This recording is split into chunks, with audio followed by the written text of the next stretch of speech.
Hello, everyone, and welcome to the podcast Magic is Real. Thank you so much for being here. If it's your first time here, welcome. If you've been here a while, you know that this is the podcast where we talk about all things metaphysical and spiritual with a focus on near death experiences, but also on many other metaphysical and spiritual topics. I am an evidential psychic medium, so that's a field of expertise, spirit communication that I love to dive into. But I love having different guests on all the time, healers and metaphysicians, as we have today, and people like that that have really fascinating spiritual journeys to share and also insights to share. So if you like this podcast, would you just mind giving it a thumbs up and a little comment below so I know who's here? And also, it helps get the word out that this podcast exists. So, thank you so much for that. Without further ado, I want to introduce Aisha Love, who is a metaphysician and an author. And I'm going to have Aisha explain what she's the owner and founder of Multidimensional You, which is multidimensionalu.com. So I'm going to have her first introduce herself so that she can explain what it is that she has been called to do. Thank you so much, Aisha, for joining me today. I'm really happy to meet you. I've heard of you. I know of you. Just really nice to finally connect in person. Likewise. Thank you so much, Shannon, for having me. I'll start with where I am today and then kind of do like, how did the heck did I get here? Yeah. Recap. So I serve one of my major wheelhouses and sole purpose in this lifetime is to serve the world's healers and helping them make sure that they are on track with their sole purpose and mission and the level that they wanted to get to with that. And so on the daily, what that looks like is working with healers around the world, um, in direct like instruction from their own spirit guide team and their own higher self and soul to circle the wagons on any shadow and judgment and places where they still don't love themselves. Because if we're healers, we want to be in integrity. And so we want to be in wholeness. And we just have a lot of blind spots because that's humanity and current times that we inherited, early days still on this healing renaissance that we've entered on finding and bringing a lot of judgment home. And so that's what I do. I do a lot of shadow work with healers to find these blind spots where they still don't love themselves. They're still holding a lot of judgment towards themselves in the world and just alchemizing all of that and then repurposing it towards play, which I've been told is the primary principle of creation, not survival, lo and behold. So something much more playful, much more childlike, and frankly fun. You mean it's not work and money? Right. Yeah, and I can speak directly to a lot of the my own character refinement I've had to go through in facing, these blind spots that are very pernicious, like loving myself when I was very successful, but when I'm not financially, oh, look, oh, don't love yourself, huh?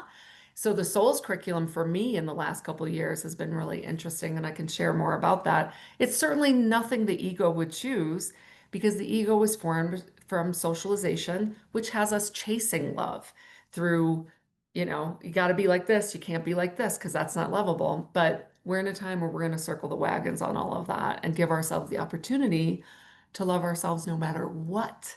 And again, in my day job, I have the extreme privilege of getting to watch people who are extremely loving it's all of a sudden recognize, oh my gosh, I didn't even realize that was a judgment. I was holding a fear I was holding. Oh, right. And then the dawning realization and the softening. And that's what it is to be source love incarnate and embodied. I see everything in terms of geometries like behind me. So like we're working on the templates and getting the distortion and the wobbles out of them and I like to speak in terms of multidimensional physics as, we're speeding up the rate and angular rotation of particle spin, i.e. ascension, just bringing these dimensional levels back up, which was the original plan. Um, we don't want to wobble in there. We don't want distortion. We don't want judgment because, I always use the analogy of at 5 miles an hour, a car like a wobble in the wheel, not such a big deal. But at 80, that's going to be a real problem, right? And it's going to get Yeah. amplified. So, yeah, we're just in a time where if your listeners are experiencing like an old fear, an old pattern, or something that's getting really amplified, um, please don't frame it in your mind as like I'm somehow a failure or I can't figure this out. More it's, this is rising for resolution and integration and alchemization now. How can I meet this with as much love and equanimity as possible? That is the core curriculum for all of us right now, myself included. Um, and then just quickly how I got there was, no guidance counselor prepared me for this job, right? Yeah. So it was in 08, 09, my father became ill and I was given an inner knowing that he would be leaving, which he did. And I had a shared near-death experience with him of like all our lifetime of memories. And then it just kind of went from there. And I was prompted and pushed by my own spirit guides to put out a shingle as a spirit medium. And then I realized, oh, okay, actually, this is something I can do. And then I started channeling spirit guides, and then I was working with healers, and then it's just kind of taken, it went extraterrestrial, extra dimensional, you know, beyond this time matrix, and on and on and on. So I've kind of been drinking from a fire hose, is what it feels like for the last 15 years, and just trying to integrate all of that. But getting to the final remembering a couple of years ago where I was told just leave everything, drop everything for a couple of years on the side of a mountain in North Carolina and then Oklahoma. And I kind of reformatted myself. So I dropped a lot of the old self and just kind of came back to my source self remembering, told to legally change my last name to Love in the courts, which I did. And I kind of get why, because I see the effect it has everywhere I go. And yeah, that's where you find me today, but it's been fast moving and yeah, I think like a lot of people who go through an awakening, I didn't see this coming 20 years ago. Yeah. Were you spiritual at all when you had your shared death experience? It's such a great question. Um, I think the best way to put this is like I was definitely aware that I had some abilities. My brother and I were only 18 months apart, and we realized at one point we were like telepathing, but we kind of thought, oh, that's weird. And and he was off doing his life young, and so it kind of went in opposite directions. With hindsight, I noticed like, oh, I remember playing with beings when I was little, and I thought that was all in my imagination. Um, and then, there's the classic at 19 in college, I was always making the joke. I think I got off on the wrong stop on the intergalactic tramway because I don't think I was supposed to be here. Like, what is this place? Yeah. Yeah. So you had some spiritual Yeah, it's awareness. just something. But I was also like a hardcore skeptic, like just kind of thought to be honest, I didn't really think too much about it, but I had adopted the intellectual, highly academic groupthink of the Cartesian worldview Yeah. for safety, which I help people unpack all the time now. And I get it. I get why we do that. I agree. I like hearing that because I was an atheist. I was an agnostic. I did not believe in most of this stuff at times. So I think we come from a similar background, and that's why and I like to have people on that have that similar background because I think it helps other people to expand if we just can say, "Hey, I get it. It Yeah. sounds so weird, and I would have thought you were nuts Yes. back in the day. I would have thought I was nuts I back in the was. day." I would definitely be like, "Wait, what? I have a Sasquatch sticker on my car." That would never have been something I would have ever even explored. So, Of yeah, course, you're talking about the Sasquatch, I just have to say, because the beings that really woke me up into my true soul calling were like, you have work to do and you need to get going, were the interdimensional Sasquatch people. wait, can we talk about that? Yeah, so the way that this presented was, and then looking back, like when I was much younger, 14, 15, I had a passion for paleoanthropology, the study of human evolution. I thought I might become a paleoanthropologist, or, I studied of course, Jane Goodall. Shout out to Jane. Yeah. Diane Fossey and Birute Galdikas, who studied all of the great apes and just had a real fascination there and with evolution. So in 2010, I developed this side hobby at night. I just started researching the Bigfoot phenomenon, and I thought that was weird because I was like, but this is a hoax. Why am I doing this? Yeah. Until I got my hand, well, spirits guiding, right? I got my hands on a 1960s something publication by Ivan Sanderson, and he had put together all the eyewitness accounts of Sasquatch, Yeti, et cetera, all around the world. And I had this moment, Shannon, where I was like, Well, my mom's a scientist, my dad's an engineer. That's an awful lot of primary evidence. Like either there's mass hallucination or wait a minute, there's something to this. And then at the same time, I somehow developed like a friendship with a guy who goes by Sasquatch Ontario on Canada, Mike, in his experiences with the Sasquatch people. And then I started having visitations. Like they would astrally project into my living room, and like I felt like somebody knocking on my door, and I had been kind of barely just beginning the spirit mediumship. I mean, just barely. So I kind of responded to that, and that's when they were saying you have a lot of work. And then it just started going from there. And my husband at the time, he liked to go out and bow hunt. He was way out in the wilderness, and he we had been reading the stories and the books by Kuoni Lapsaritis. He's written a few, Psychic Sasquatch, Interdimensional Sasquatch. And so he said he shared some of his snacks and he left a tobacco offering. And the next morning, someone had left a turkey feather upright in a stump, right as out in the middle of nowhere. And he does Tai Chi every morning. And so I know they were watching him, and I got so excited. And I'm like, oh my gosh, we're all going to come out. And I thought, well, I'm a spirit medium. I should be able to connect with them because they're highly telepathic. And I was at Whole Foods in Boise, Idaho. And I was like, I'll bring something out. What do you want me to bring out? And I heard chocolate. And I thought, well, the bears are out. It's spring. I mean, who's to say, like, I don't know. I'm remiss in my story. They first said fish, and I dismissed it out of hand because I was like, I'm not bringing fish out. Yeah. What's so, Yeah. so stinky? Later, what I realized they meant was my daughter was young at the time, and so she had those cheesy goldfish crackers, and that's what my then husband was sharing with them. I mean, who doesn't love those goldfish I crackers? know. Oh my gosh. And I thought, all right, well, I'll bring chocolate cake and all that, but I'm going to ask for something in exchange so that I have like some evidence, right? That this isn't just all a figment of my imagination, and it wasn't the spring bears that were like, woohoo, chocolate cake, score. And I said, I would like to request a dolphin because when my daughter was young, she told me she was a dolphin. And then I thought, that's kind of crazy. But then I was like, no, no, I'm just going to let it stand. We drive the 4 hours out, we get out of the truck. I kid you not. My daughter and husband, they didn't know the story. I hadn't told them.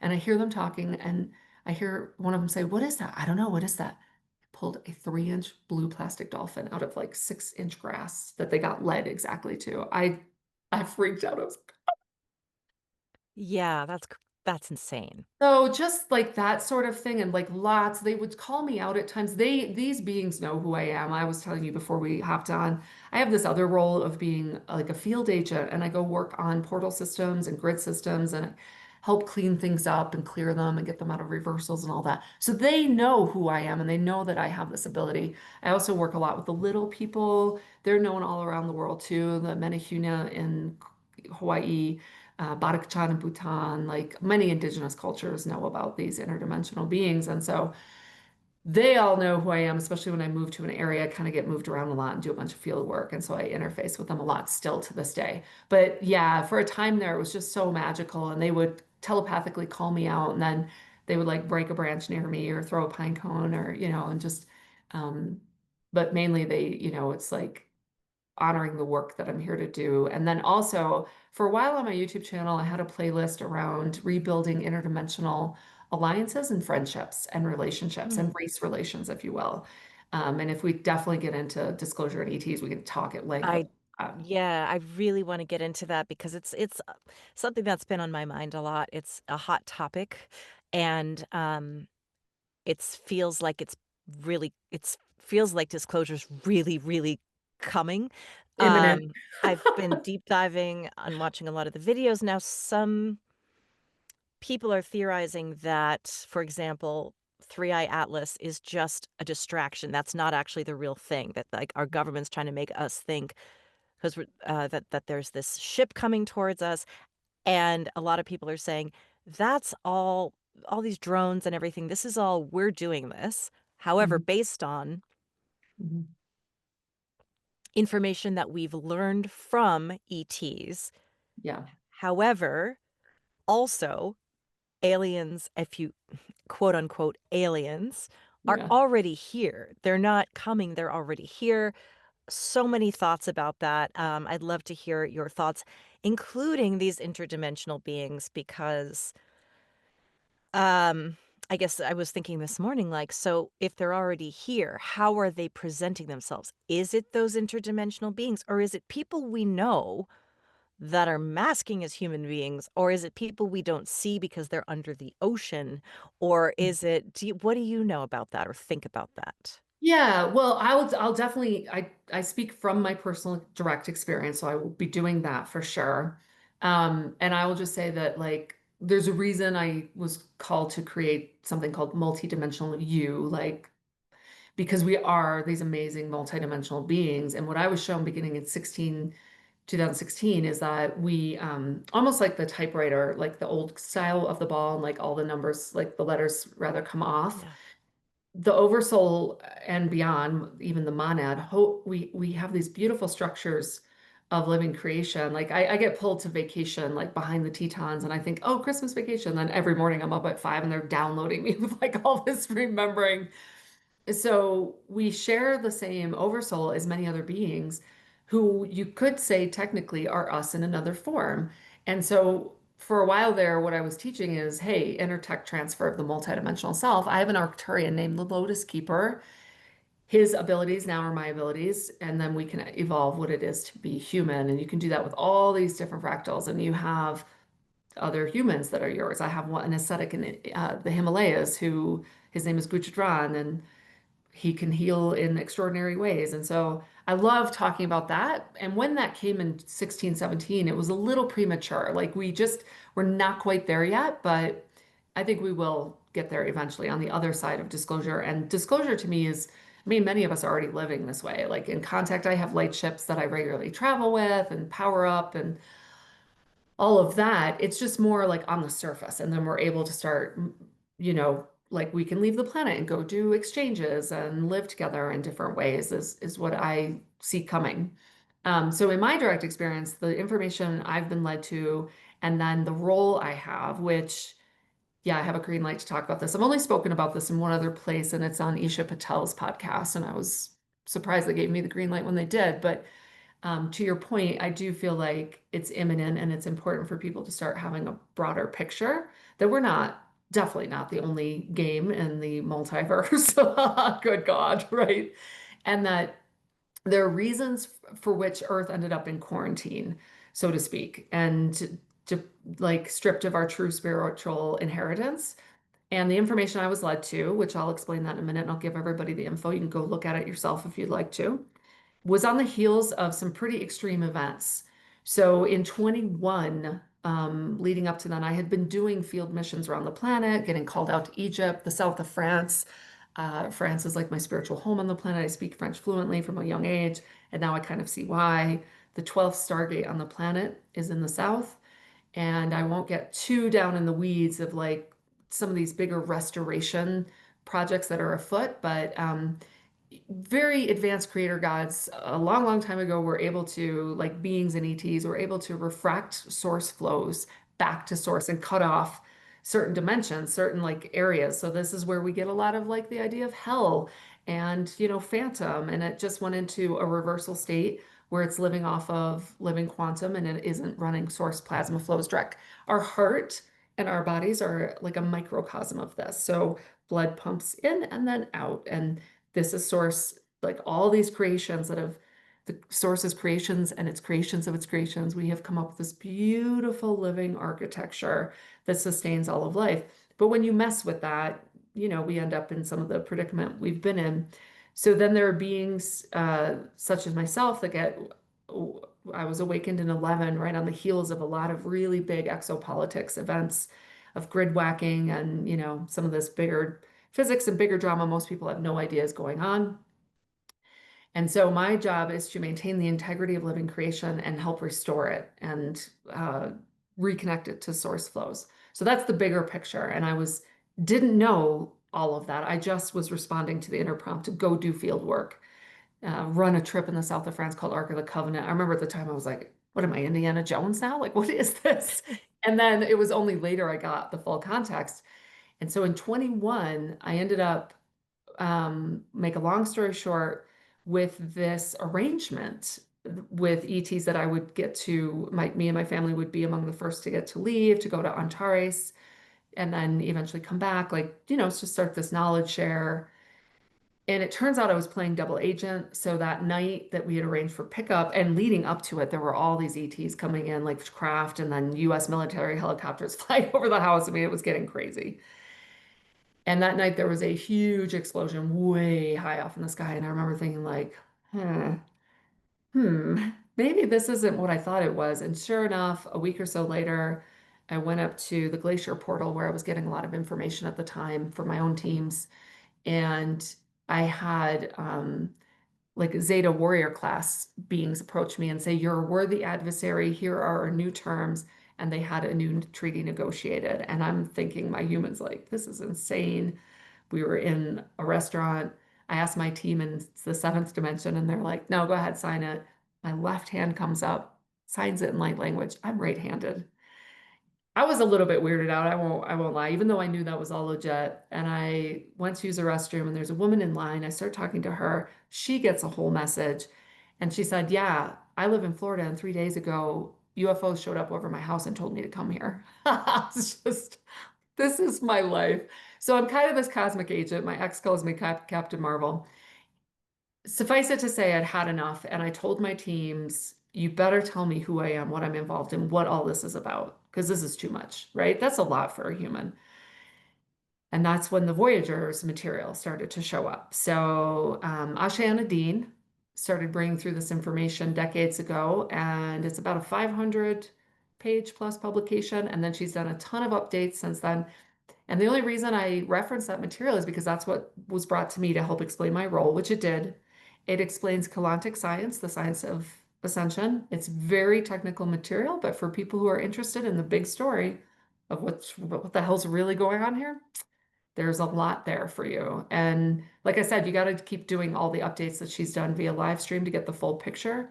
And it matches my experience on the ground. So the big picture is that in August of 2011, something called fail-safe ascension was called, just because there's been so much interference with this organic Mashianic ascension. Like every 26,000 years, we're supposed to move in a cycle. And this type of reclamation and restoration hasn't happened, probably doesn't happen very often. So we're in a pretty amazing, unprecedented time.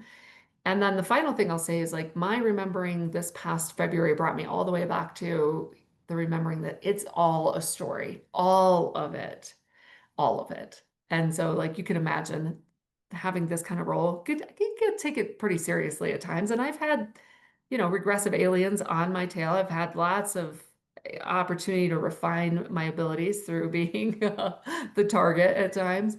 But it's still all a story. It's still all a creation. And I think I want to just say that because it tends to just take a lot of the intensity out of it. And then it frees us up to just play the game a little bit more. Even if your game is crazy cosmic agent like I am, or if it's neurosurgeon, or if it's elementary school teacher, but to approach everything a little bit more playfully. But yeah, I'll be gobsmacked if 5 years from now we're not kind of on the other side of a larger reality and remembering that we're part of a much larger community. Yeah, it feels that way. And sometimes I'm not sure if it's just because I'm awakening to it. And so I'm seeing everything through that lens, or if it actually is happening on a greater scale. Yeah. There is this, the other piece that is a little more local, planet Earth based. There is this body of thought that a lot of the technology that, for disease and poverty and all of that, we shouldn't even, in some ways, shouldn't be living at this level anymore, has been suppressed and privatized about 70 years ago. People can go check out the work of Dr. Stephen Greer. He's got a lot of whistleblowers who've come out of that. If you really want to go down the rabbit hole, where my team led me was to go look up Jason Rice was interviewed on Cosmic Disclosure on Gaia TV, Mm. and that's like the next picture out.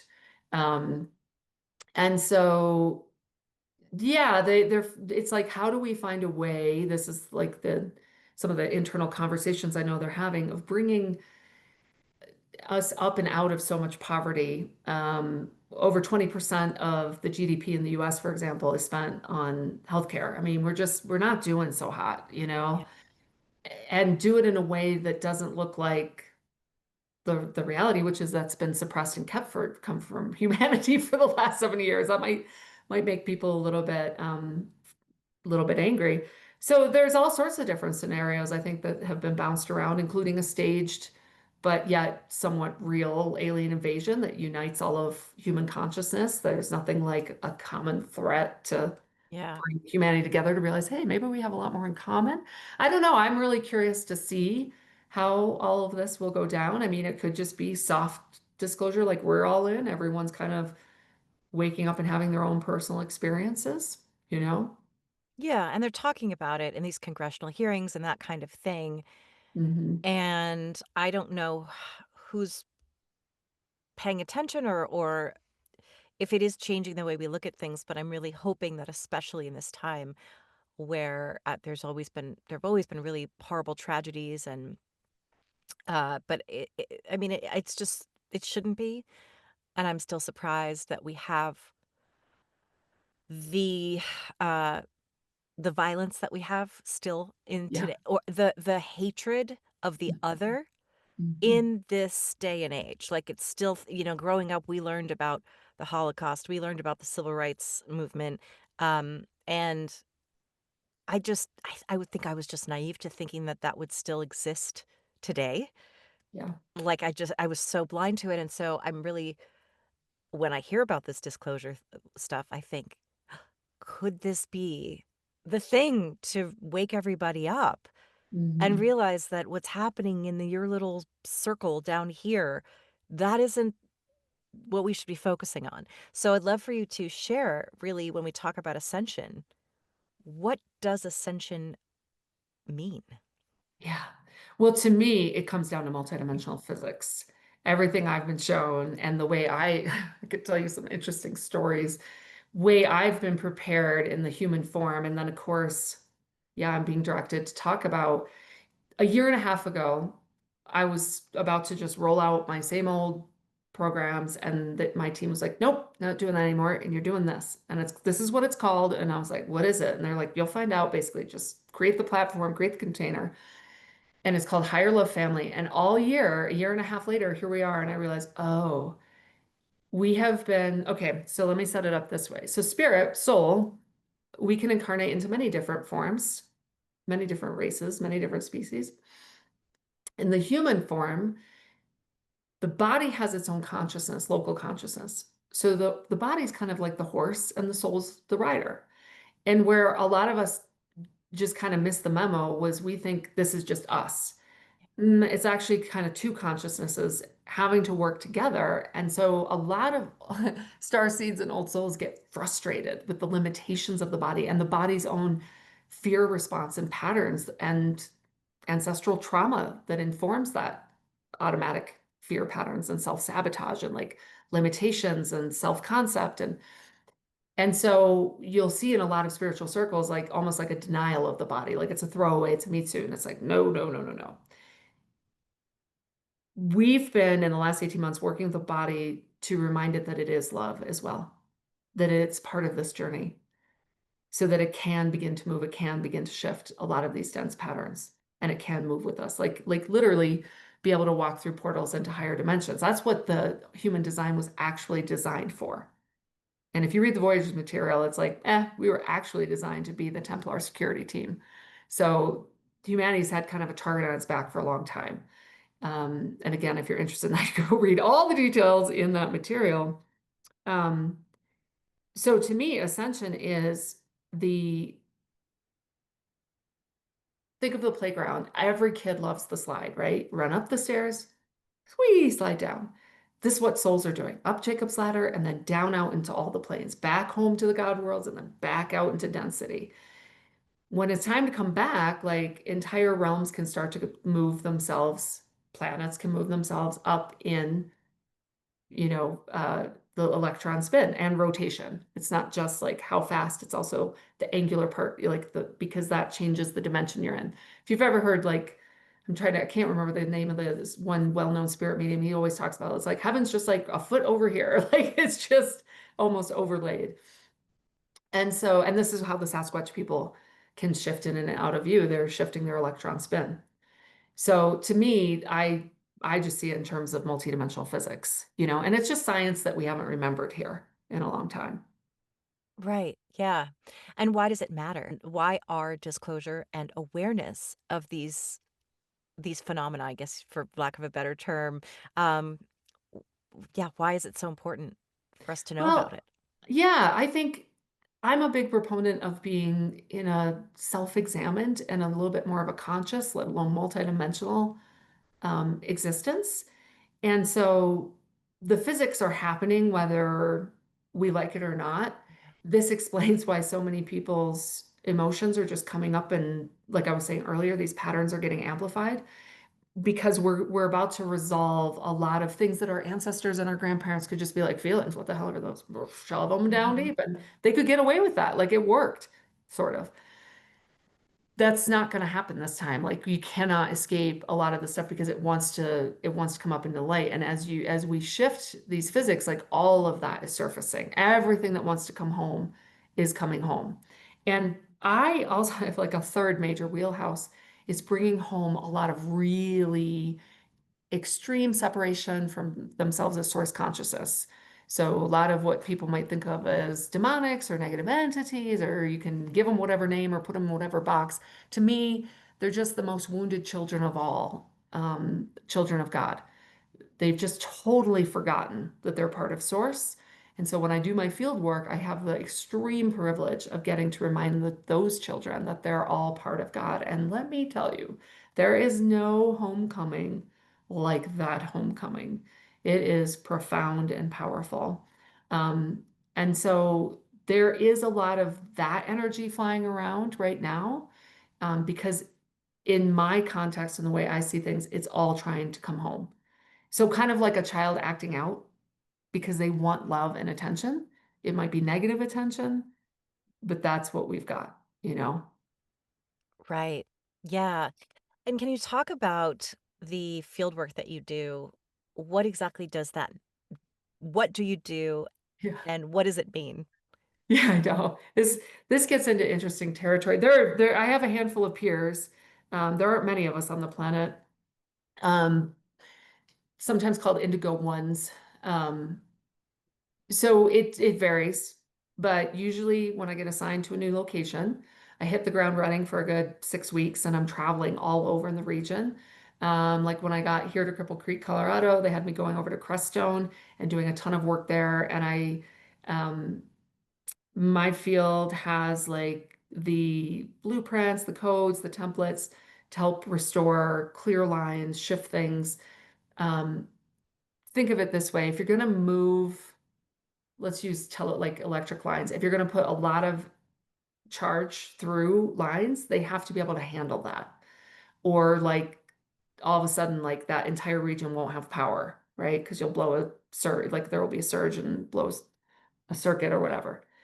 It's pretty similar with this type of work. So they have me go around and like make sure that like the energy lines can hold this higher frequency. Here's a good example. In December of 22, I had 2 weeks notice. They said we need you in Egypt 2 weeks from now. So booked a flight, hired a guide and driver, and ended up driving the whole length of the country to a very specific spot where Akhenaten, the Pharaoh Akhenaten, he was an indigo one, was charged with relocating the center of Egypt and unifying everything under one God, right? And then he was also doing amazing things like helping ascend up and out of here. And again, if you want to go read all that interesting history, it's all in the Voyagers. Um, and so when I left and I flew from Luxor back up to Cairo and then home and finished out the work, I was kind of curious, like, what was that all about? And they're just saying like, well, when we're gonna raise the vibration of the entire planet, there are sections where the grid lines are down, just repaired, like they need repair. So like everything can move together and like nothing kind of gets short circuited or left behind, so to speak. And I know most people can relate to this. Like there's certain places on the planet that just have way more density. Maybe there was trauma or genocide. Like in 20 was it?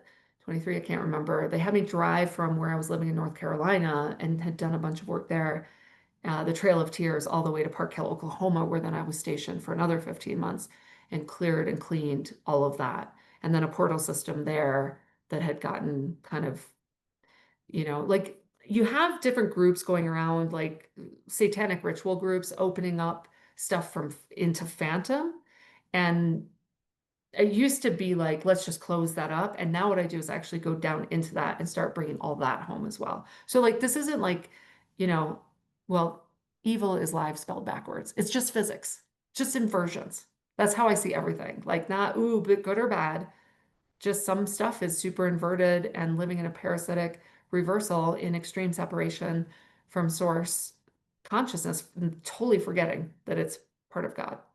And the way that I would explain fail-safe ascension is that, a little rot in the garden, okay, but the whole thing starts to go down. It's like, no, that's enough. Like, yes, we realize you all have free will and you can kind of create what you want, but this wasn't the intention of creation, was to create this. So let's start to move this in the opposite direction. And how do you do that? What Yeah, does no, it entail? I don't know how I do it. Yeah, There's often, there will be all of a sudden light language and my hands start flying and right. doing things and I'm recoding and shifting and I hear tonal shifts and it's Yeah, it's a larger field coming in. Yeah. And it's beings like Brahmarama and the Yanas ascended masters coming through to come and reclaim and restore. Not in any sort of like spiritual battle. It's more bringing everyone home, you know. right. Yeah. Yeah. Obviously, you talked Yeah. about healing that needs to be Yeah. done. As Mhm. we're healers, we actually have to be our healthiest selves, and it doesn't mean we're not still human. But what are some of the ways in which you can help clear those blocks? At first, I would imagine identifying them would be the first step. But then, how do we overcome our blocks? Yeah. Okay. So we'll go from overcoming blocks and use the language loving blocks.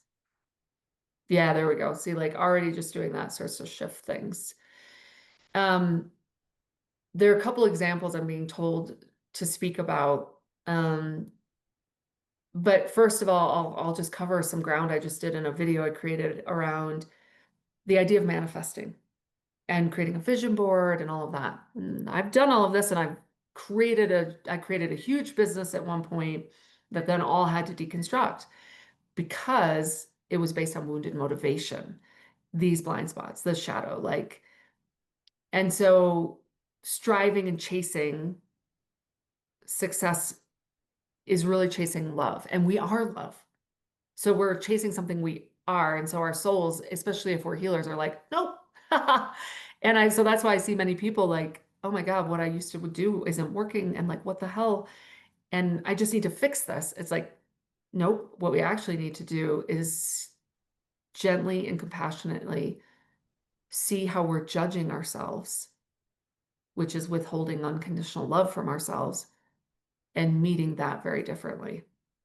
So, I have an example from today I'll speak about, but I'll use myself. I like to use myself a lot. So again, type A, planner, make all sorts of things happen, did it, watch it deconstruct, what the hell? And then last spring, in the spring of 24, I started to see this scenario unfolding, which was horrifying to my ego. The overachiever, hyper independent lone wolf can do this all myself, right? Which was, oh, like everything, all the rabbits you've always been able to pull out of a hat, you're not going to do that because you are still not loving yourself when you perceive yourself as unsuccessful. So guess where you're headed? Your friend's basement. And I remember being like, no, no, no, we don't have to do that. No, no, no.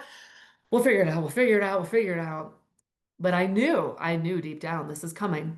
In fact, one of my mentors was like, oh, that's very healing for everyone involved. I was like, shit. Yeah. Right? This idea of like, but see, here's the distortion in the perception. I can't support myself. Ugh. Yeah, so much shame, right, from society. One of my biggest core woundings in this lifetime is I'm not supported. Well, there's no way to heal that unless you actually have to ask for help. So my soul placed me in a position where I got the gift of being able to ask a good friend and go move in with them for a while. And of course, there were so many gifts in that, not least of which were like, wow, that was humbling. And I don't see humbling as like a bad thing anymore. I see it as like a beautiful, like a stone tumbler, like finding all the rough edges and softening and softening. These are things we inherited from our ancestors. And like nobody has self-examined this to be like, why do we hold that judgment? What is that actually about?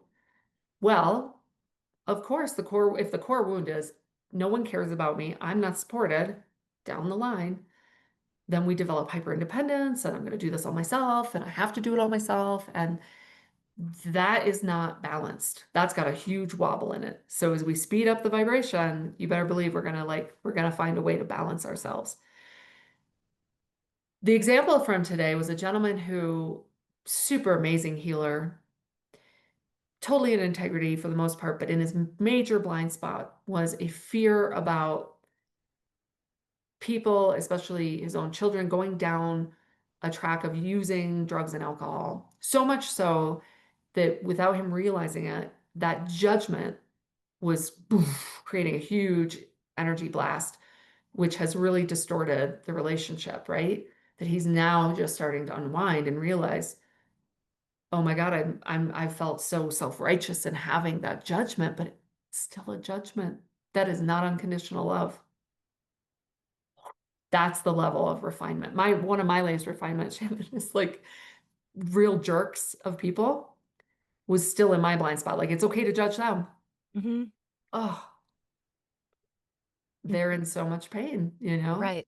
So this is kind of the level that we're working at, like super granular. Teams will go in and like with laser precision be like, your father grew up in a family like this, there's never enough. And I could feel it and hear it reverberating.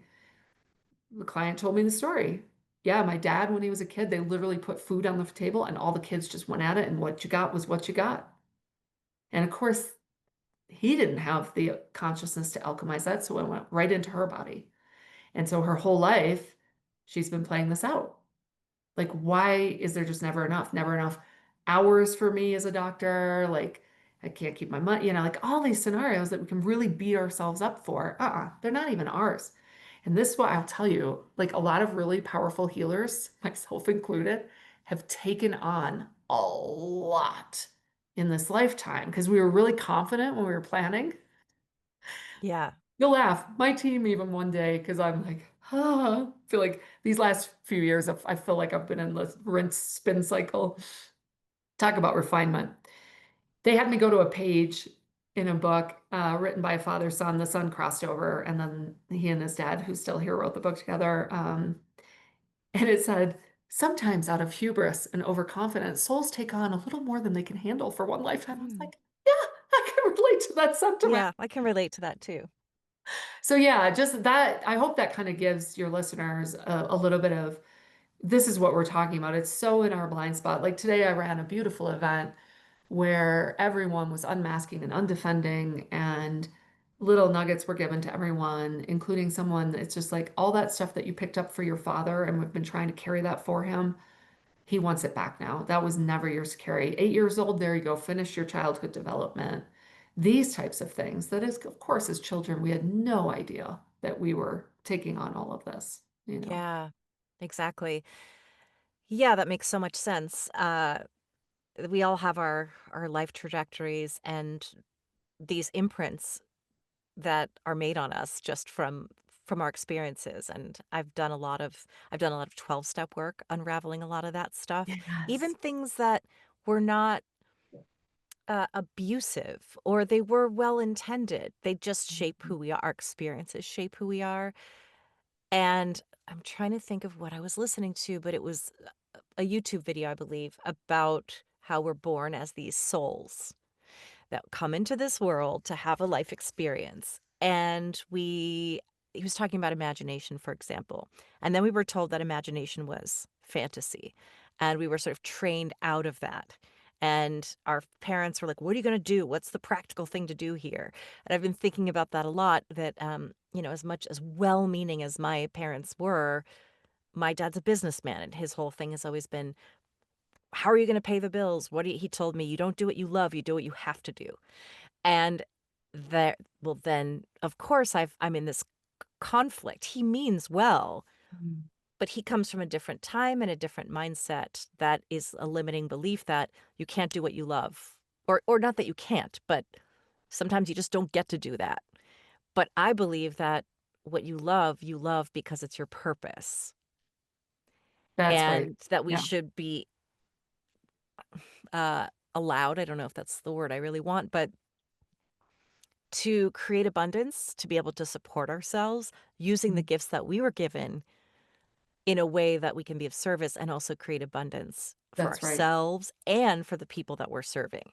Absolutely. Yeah. Well, and again, if you can just reduce it to fear or love, so that, as well intentioned as it is, most of the guidance given to young people is very fear based, survival based, not play based, which is the primary principle of creation, which we're returning to now. So, as the old souls, we kind of we took on, and not our first rodeo, we're here in service, but we took all that on, including the self concept and the human conditioned ego and conditional love and acceptance. And we're off to the races. And we're all knee deep in it right now, still, And so the best thing I can tell everyone is the greatest wounded motivation on the planet is getting it right. There is no right or wrong. So you start to drop all that, and now you're available for just what is. And to your point, what's in your heart, what lights you up, that's your soul plan. You got to trust that. It doesn't mean that we don't throw challenges our way. It's just, do we meet them with love or fear? So I'll still have the fear, like, oh my God, what if I can't make it and I'm homeless and I have to move in with a friend again? I'm like, well, then guess what you're going to do? And you're going to love yourself no matter what, aren't you? Yeah. Oh, right. Oh, shit. Yeah. See, that's the actual curriculum. When I was a spirit medium, there were, I would often see a person's life review where they all of a sudden, got the memo about what they were really doing here. And then, that moment of like, oh my gosh. And from the very beginning of my awakening, obviously not my first rodeo, I had this repeating mantra in my head of like, I'm not getting to my life review and having that conversation again. I'm not going to do it. Do you want me on Yeah. YouTube talking about aliens? Fine, whatever. I'm not doing that again. I'm not getting to my life review and going, how come I couldn't do it? What is it with that place that I can't seem to just do my soul purpose? Well, it's everything we're talking about. It's all the fear-based conditioning of our ancestors, as well intentioned as they are. And so it's meeting that internally first to decommission all these judgments. And then what you find is you're judgment proof. So you move out in the world, and yeah, sure, people are going to be projecting their fears on you, but you've alchemized them in your structure so they don't zing you anymore, you know? And so it isn't about getting it right as much as it is about meeting every moment with love and compassion and equanimity. And that's a different playground. Yeah. And it's really difficult to do sometimes, to forgive ourselves, to forgive others, to not be judgmental, because of course that's human nature. It's Mhm, it's it's human nature because it's actually a survival instinct as well, to make sense of things, to mhm, analyze things, to notice people's behavior, to not like it or to like it. And it can be very difficult sometimes when somebody's acting crazy to think, okay, they come from a wounded place. They're the ones who need the love the most. What brought them to this place? mhm. And we can't all be saints, but it is really important, I think, to come back to that one principle, that we are all one Yeah, and we are all connected, and they are just a reflection that's it. of We're me. in the mirror. We're in the mirror dimension. So I often tell people just work with the reflection of what's showing up in your reality to show you where you're still holding judgment. Because ultimately, the judgment isn't really about the other person. It's just showing you where you don't find it acceptable to love yourself. So that person's lazy. You're just telling yourself, oh, I grew up with the idea that it's not lovable to be lazy. Right. kind of a quick reverse engineer, and we will be just amplifying that. So like what we put out, the law of cause and effect, it kind of used to take, it could take lifetimes probably, or like a long time, but it's happening really fast. And the faster the electrons spin, the faster this phenomenon happens. Like I have to be really careful. If I let my energy blast out, this happened a couple weeks ago. I was kind of like, ah, sure enough, a rock from a truck in front of me comes and whacks my windshield. I'm like, woo, all right, bring it down. Like we're gonna get what we put out faster and faster and faster, which ultimately is a good thing because we want to shift that and alchemize it now into something more loving. But yeah, so to your point about where is this all going? I do see kind of like a full court press from like all these different directions, from a whole bunch of NDEs and awakening experiences that way, the psychedelic revolution. I mean, there's just a lot. There's a lot all at once. So I feel like there's gonna be this kind of cumulative quickening effect. I certainly came off the mountain in North Carolina and went on YouTube and went, when did everybody start talking about multidimensional reality? Like, whoa, Yeah. okay, it's different. Amazon professionals who used to think I was a nut job now telling me they're meeting the very same beings on their journeys, right? Doing psychedelic. Right. Exactly. And that's some it's yeah, and Maya Bialik is now her whole show, her whole podcast. She's a scientist, and now Mhm. her whole podcast is about metaphysical stuff, which is I'm loving seeing, and I love her podcast, and I think it's really interesting that it's becoming so much more mainstream. And now you hear people on the news talking about, is this a spacecraft? Is this some kind of a craft from another dimension? Without as much ridicule. You'll still occasionally encounter it, but it is becoming part of the lexicon. It's like part of Absolutely. what's happening. And um, I know we touched on it a bit, but I would just love to hear your thoughts on what you believe is sort of happening. I mean, first of all, it Mhm. all seems too coincidental, the timeline of everything. Like everything's coming to this massive head right now Yeah. Yeah. in a way where it's like, is this real? It feels like somebody made this up. Like this feels like a screenplay that somebody wrote. Like Yeah. this is bananas. And so at the same time that politics are just getting wildly outrageous, then there's talk about disclosure and the Mhm. aliens are coming, which I'm like, please come and save us from ourselves. What do you sort of see coming up? And I don't know necessarily what that means, if it's immediate or what do you see for humanity? What do you see, even in hopefully our lifetime, Yeah. in terms of how the two worlds meet? Yeah, well, I think to your point earlier, it's a very individual experience by design. That's the nature of free will. So, what I found is if a person wants to ignore and stay in kind of a certain like it's amazing how we can have confirmation bias and be in denial and all of that and maintain our reality. What I do see is just what I was speaking to earlier is that it's inescapable and people can deny this as long as they want and play out like I'm a victim or play in polarity drama as long as they want. There's literally no judgment. But there is a quickening to show us that what we espouse and put out in the world is going to come back to us. And this is going to amplify, and it's for all races of beings across all dimensions right now. This, by the way, this is not just Earth. And so that can be a really difficult experience for a person if they don't understand what's happening, right? Because it can seem like life's happening to me. But there will be this, like, I just feel like this dawning realization that, wait a minute, this isn't as like cut and dry and us against them as I thought it was. Case in point, I have three older brothers, one of them who's been really, kind of intense and political, received a visit from three light beings last year in the nighttime. And when I Wow. asked him what it felt like, he started to tear up and said it felt like family. And I said, well, what did they say? Two words, more kindness. So he took a bunch of his aggressive bumper stickers off his car. And I'm like, oh, okay, like this is what we're doing. Like it's one thing to say and espouse the teachings of like a Jesus Christ, but it's a whole nother thing to actually live that.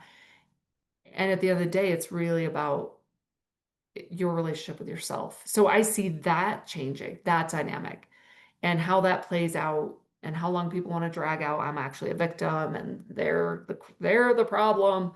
Um, I used to say just change your pronoun to we for everything and see how that changes the way you live life. Oh, wow.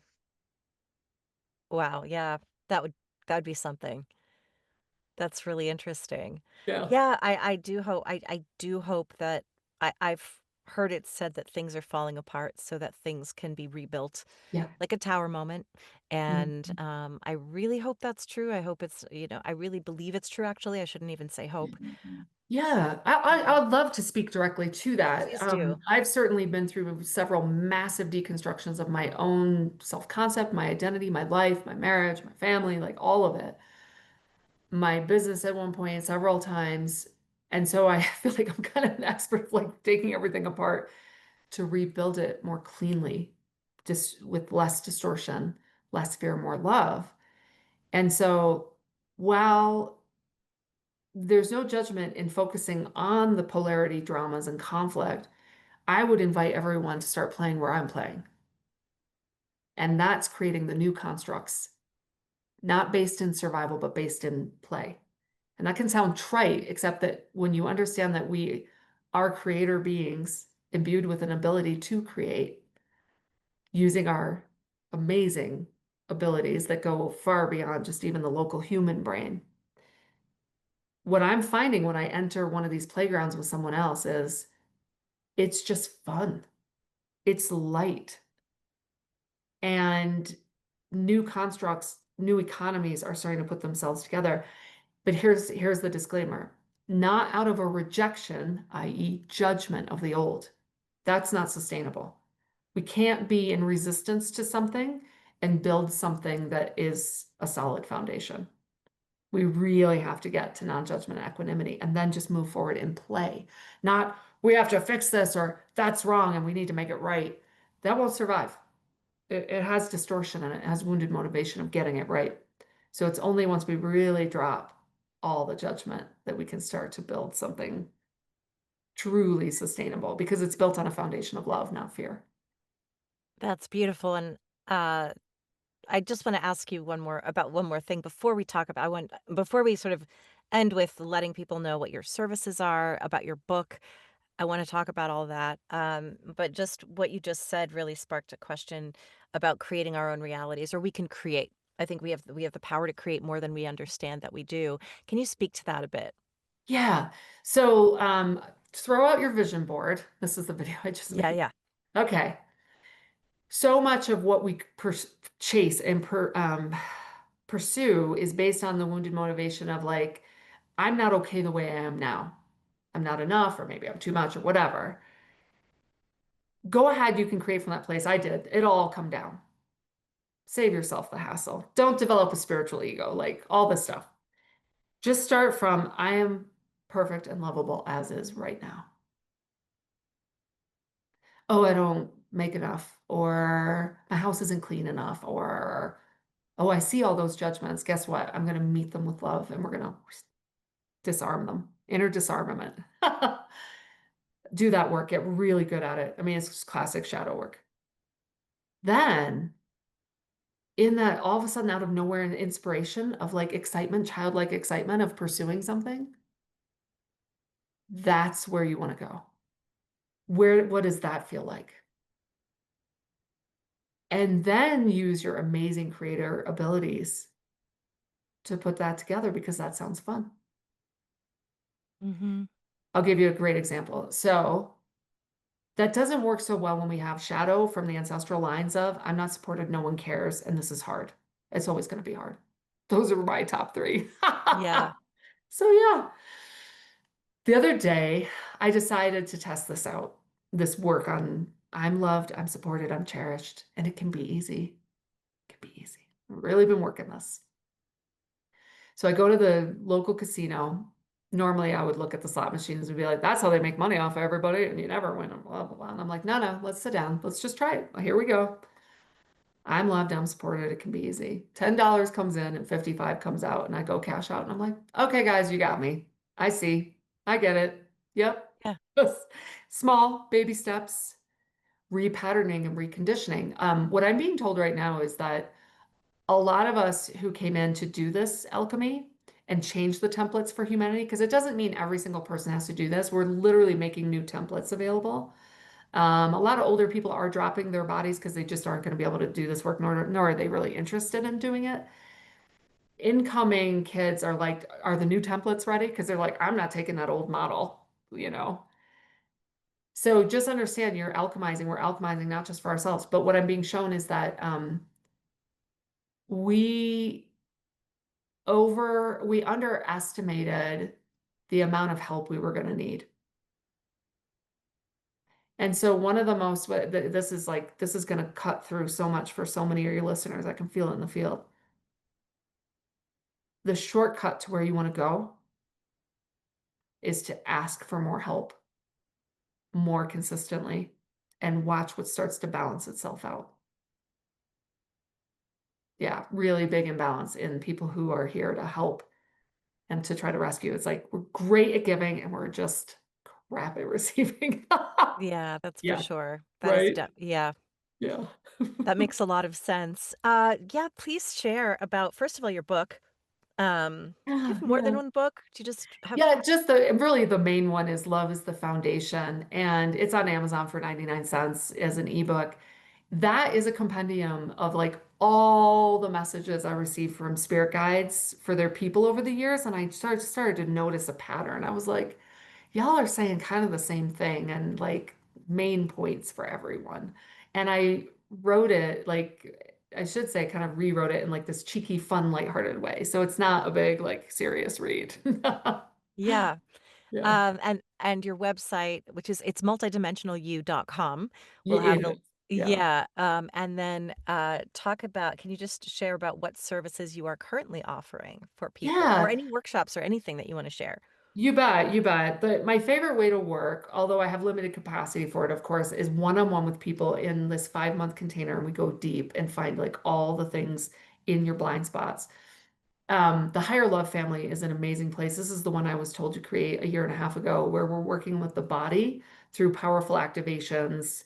There's 3 called webinars a month, an activation, an afterglow, and then a global meditation. And that's a really beautiful, loving community of healers who and multidimensionals, light workers, etc., who just are ready for this next level of really bringing our body with us and finding our judgments and shifting things.